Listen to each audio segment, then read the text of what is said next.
ওই দরুদ পড়লেও ফায়দা হবে না যেই দরুদের মধ্যে রসুলের প্রতি মহব্বত নেই। বলে কেমন? দরুদ শরীফ পরে গাঞ্জা খায়, দরুদ পরে মদ পান করে, দরুদ পরে নামাজ পড়ে না। রসুলের আশিক না দুশ্মন? সবাই জবান খুলে মহব্বতে দরুদ শরীফটা আবার পড়েন,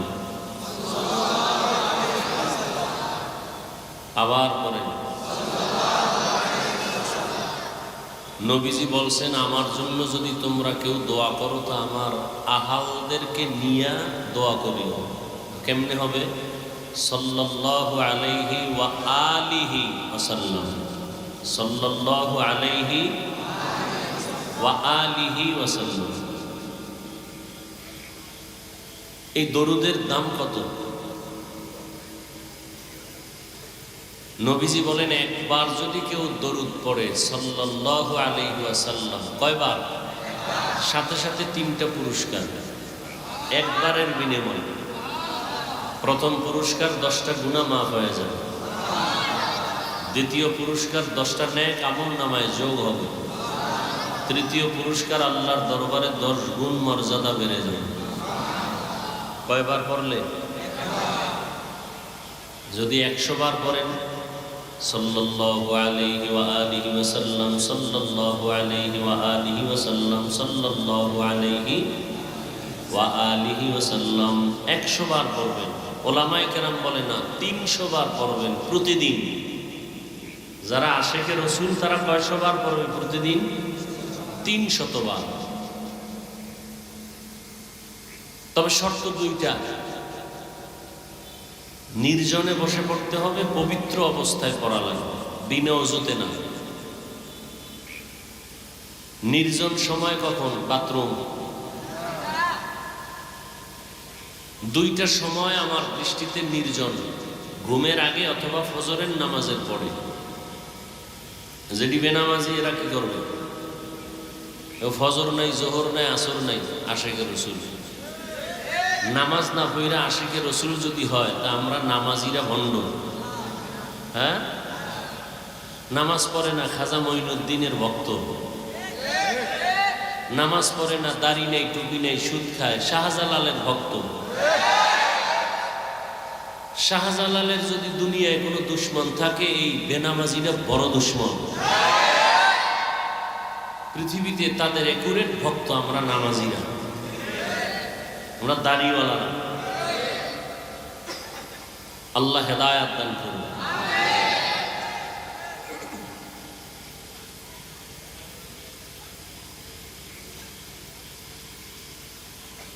নসিব বড় মুসিবতের পর্দায় আটকানো। গোটা দুনিয়ার হালাত বড় দুর্বল। যাদের ঈমান আমল নিয়ে বাঁচতে চায়, মরতে চায়, তাদের জন্য। আর যারা মনে করে আমগো মুসলমানি ঈমান সুদ খাইলেও থাকে, এর জন্য কোনো মুসিবত নাই। তো আল্লাহ আমাদের সবাইকে বেশি বেশি দরুদের আমল করার তৌফিক দান করেন। প্রতিদিন কতবার? ইনশাআল্লাহ 300 বার। হাদিস শরীফে আছে, দরুদের ফজিলতের বয়ান করলে দীর্ঘ টাইম চলে যাবে। হাদিসে আছে, রাসূল বলেন, বান্দাবান্দি যখন দোয়া করে, শুরুতে এবং শেষে যদি দরুদ না থাকে, ওই দোয়া আরশে আজিমে যাবে না, অর্থাৎ কবুল হবে না। মসজিদে ঢুকতে দোয়া আছে না নেই? দরুদ শরীফ পড়েন নাই, দোয়া কবুল হবে না। মসজিদ বের হইতেও দোয়া আছে, দরুদ ছাড়া দোয়া পড়লে কবুল হবে না।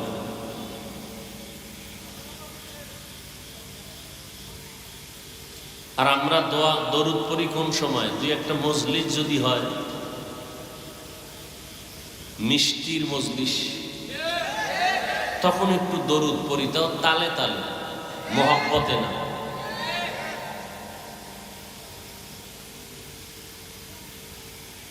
আল্লাহ আমাদের হেদায়াত দান করুন। ওলামায়ে কেরাম আলোচনা করেছেন, এই তোমরা যুবকরা, বাচ্চারা চিল্লাচিল্লি করো না, বুঝার মজলিস, এটা কিছু কথা বুঝবা।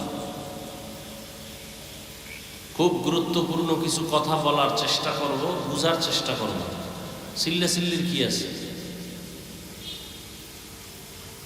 বাতিলের বিরুদ্ধে, ভণ্ডদের বিরুদ্ধে, ইসলামের দুশ্মনদের বিরুদ্ধে আন্দোলন যখন হবে তখন শরীরের সব শক্তি সেখানে প্রয়োগ করবা, কারণ মুসলমানের শক্তি, মুসলমানের একটা কঠিন আওয়াজ ভণ্ড, বাতিল, নাস্তিক, বেঈমান, দুনিয়াদারের জন্য একটা আতঙ্ক।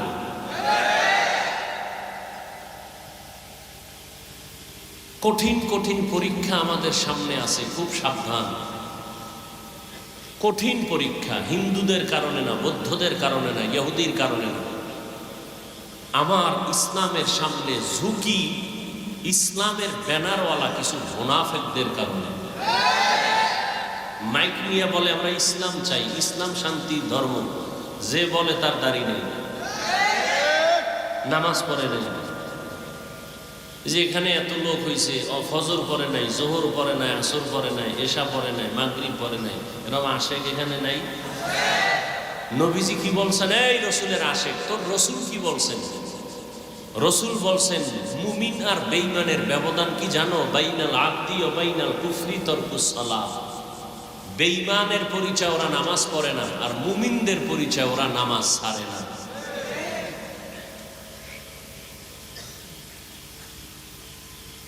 আল্লাহ সবাইকে হেদায়েত দান করেন।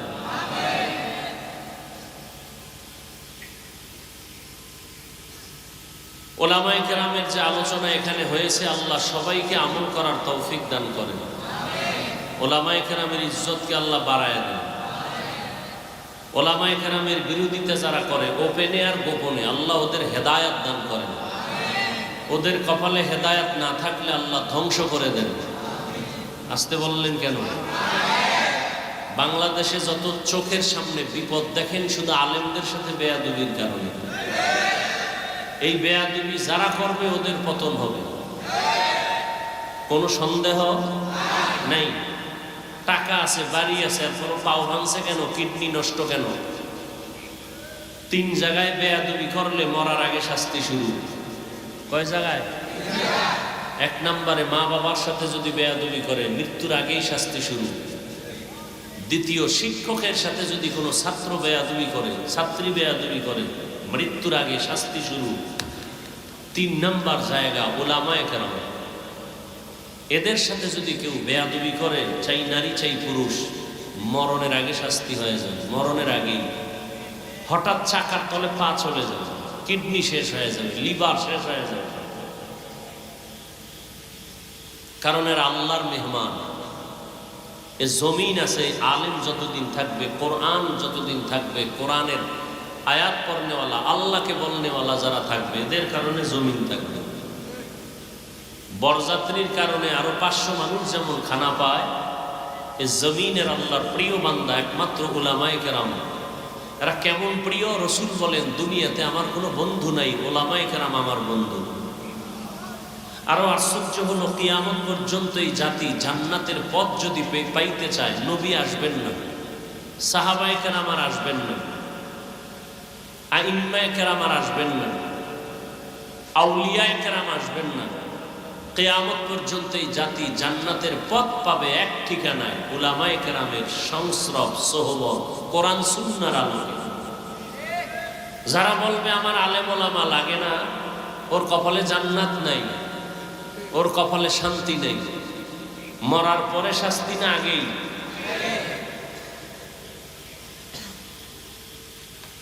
আমরা শাস্তি পাই অনেকে, বুঝি না। পাইতেছে না, আমরা বুঝি না।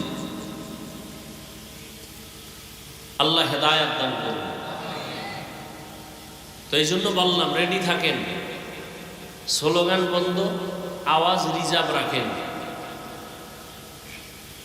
এবং পারলে কাফনের কাফনটা কিনে রাখবেন।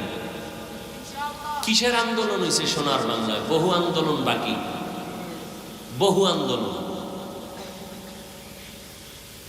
আন্দোলন সেদিন বন্ধ হবে যেদিন শিয়ালের হাত থেকে মুরগি ছুটায় নিতে পারবেন। যতদিন পর্যন্ত মুরগি আমানত দিবেন শিয়ালের হাতে, ততদিন আন্দোলন চলবে, রক্তক্ষয়ী সংঘর্ষ হবে।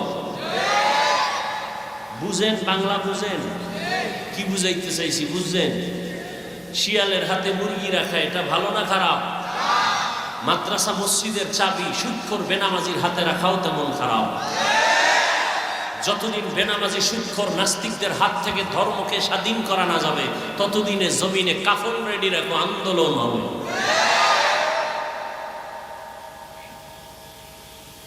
আল্লাহ হেদায়েত দান করুন। আল্লাহ তো নবী আসবেন না, সাহাবায়ে কেরাম আসবেন না, আমরা দিন শিখবো কাদের থেকে? এই জন্য দোয়া করলাম আল্লাহ উলামায়ে কেরামের ইজ্জত বাড়ায় দেন।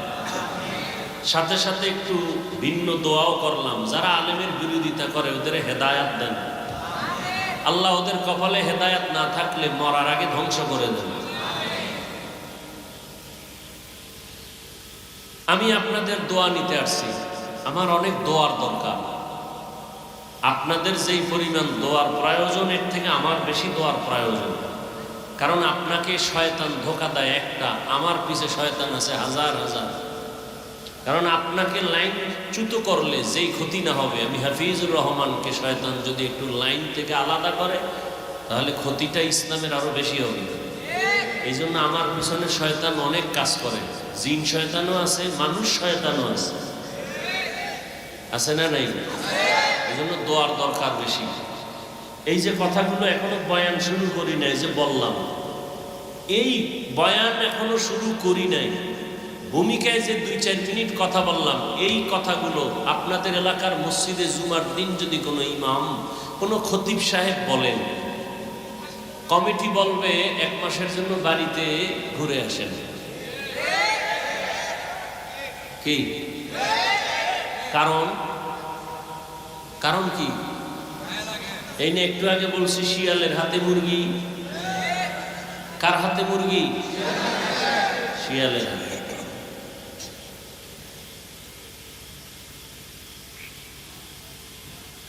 হ্যাঁ, বয়ান করবো কার? দিনের জন্য, মানুষকে জাহান্নাম থেকে বাঁচাবার জন্য। আচ্ছা, আপনাদের থেকে একটা কথা জানতে চাই, এখানে অনেক শিক্ষিত বুঝদার মানুষ, খুব খেয়াল করে জবাব দিবেন। ইসলাম বা কোরআন, আমাদের সামনে কোরআন শরীফ আছে, ইসলাম আছে, মানুষের জীবনের সব বিষয়ের সমাধান কি কোরআনে আছে? এখনো বুঝা কর না, তাল মিলান কেন? বুঝেন। আমি না বলছি চিল্লেন না, বুঝেন। মানুষের জীবনে কিয়ামত পর্যন্ত যত সমস্যা হতে পারে, সব বিষয়ের সমাধান কি কোরআনে আছে? বুঝেন ভালো করে। আল্লাহর কোরআনে কি মানুষের জীবনের সব সমাধান আছে? সবাই একমত? দুর্বলতা কোরআনে নাই, ইসলামে কোনো দুর্বলতা নাই। তাহলে কেন বলেন ইসলামে রাজনীতি নাই? কেন বলেন কোরআনে রাজনীতি নাই? পুরা দুনিয়াটা শাসন করছেন সুলাইমান নবী, ঘটনা কোরআনে আছে। রাষ্ট্র পরিচালনা করছেন ইউসুফ নবী, কোরআন শরীফে আছে ঘটনা। রাষ্ট্র পরিচালনা করছেন জুলকারনাইন বাদশাহ, সূরা কাহাফে আছে না নাই? নবীজি মদিনার রাষ্ট্র পরিচালনা করছেন, আছে ইতিহাস। ওমরে ফারুক রাষ্ট্র পরিচালনা করছেন, জানেন, ইসলামে আছে। কেন বলেন রাজনীতি নাই? কোন বেঈমান এই স্লোগান আপনাদের শিখা? হ্যাঁ, আপনি যে চান্দাবাজি, ধান্দাবাজি, পচা রাজনীতি করেন, এটা ইসলামে নেই। মানুষ জবাই করার রাজনীতি ইসলামে নেই। মানুষের উপরে জুলুম করার রাজনীতি ইসলামে নাই। ইসলামে কি আছে? মালিক যেই প্লেটে খাবে, গোলাম একই প্লেটে খাবে। ইসলামী রাজনীতিতে কি আছে? কর্মচারী কাজ করবে, ঘাম ঝরার আগে বেতন দাও। আপনি রাজনীতি করেন না, ভিন্ন কথা, আপনাকে গালি দেওয়া যাবে না। কিন্তু আপনি যদি বলেন রাজনীতি নাই, তাহলে ফতুয়া ভিন্ন দিকে চলে যাবে, খুব কঠিন। কিন্তু আপনি করেন না, সেটা ভিন্ন কথা। একজনে এখানে বহু লোক নামাজ পড়ে না, আছে না? নামাজ পড়ে না এক জিনিস, আর নামাজ পছন্দ করে না এটা আলাদা জিনিস। নামাজ পড়ে না তাকে বেঈমান বলা যাবে না, যে নামাজকে পছন্দ করে না তাকে মুমিন বলা যাবে না। ব্যবধান আছে না নাই? খুব কথা কিন্তু খুব সাবধান। নামাজ পড়ে না তাকে বেঈমান বলা, একজনের দাড়ি রাখে না তাকে বেঈমান বলা, আর একজনের দাড়ি পছন্দ করে না তাকে মুমিন বলা যাবে না। দুই কথায় ব্যবধান আছে না নাই? কঠিন ব্যবধান, এটা বুঝার মতো মেধা নাই অনেক মুসলমান। আল্লাহ হেদায়েত দান করুন।